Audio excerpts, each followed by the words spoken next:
Have you ever felt like you had to earn God's approval by being better, doing more, or trying harder? Hi friends, welcome to Words for Living, a place where we slow down, reflect on Scripture, and discover how God's truth meets us right where we are.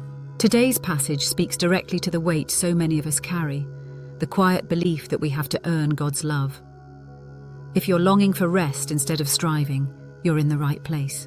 And if this channel encourages you, I'd love for you to subscribe so we can continue walking through God's Word together. Let's turn now to a single verse that changed everything, not just for the early church, but for how we understand our relationship with God today. Romans 1:17, ESV. For in it the righteousness of God is revealed from faith for faith, as it is written, "The righteous shall live by faith."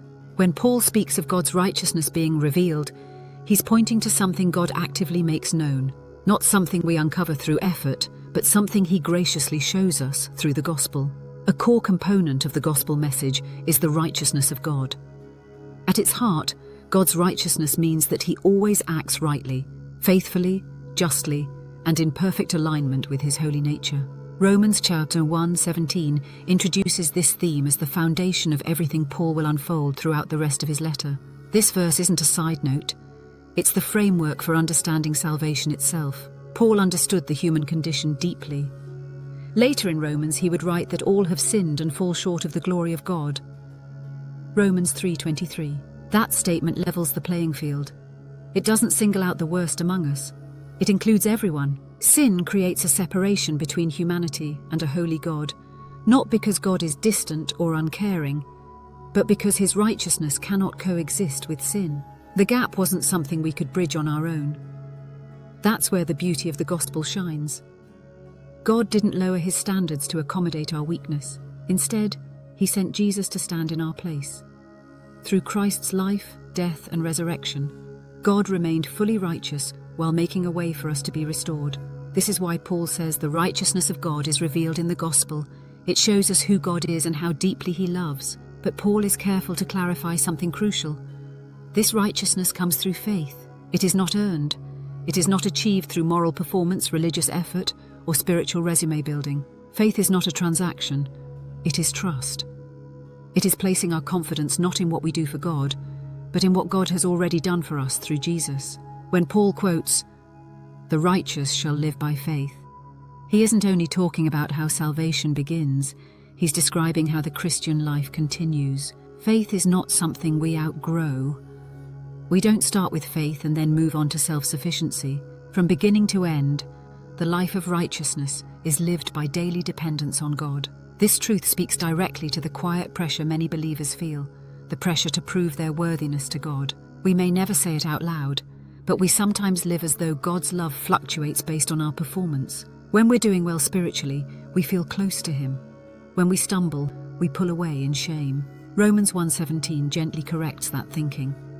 Our standing with God is rooted in faith, not in flawless behavior.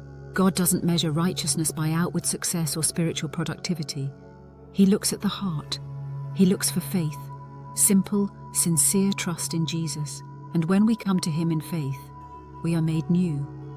The old ways no longer define us. The past no longer holds the final word. We are invited to walk in newness of life, grounded not in fear of failure, but in confidence in Christ. Living by faith means releasing the need to earn what has already been given. It means resting in God's grace while allowing that grace to transform us from the inside out. Faith doesn't make us passive.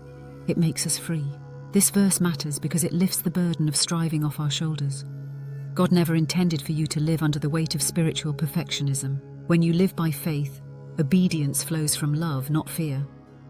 Growth becomes a response to grace, not an attempt to earn it. Even on days when you feel weak or unsure, your faith anchors you in the unchanging faithfulness of God. Today, pause and thank God specifically for what Jesus has done on your behalf.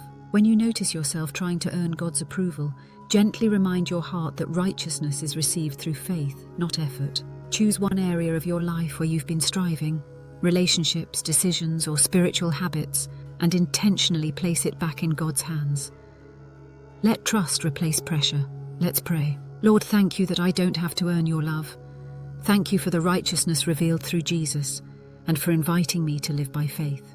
Help me to trust you more deeply, to rest in your grace, and to walk each day confident in what you have already done for me.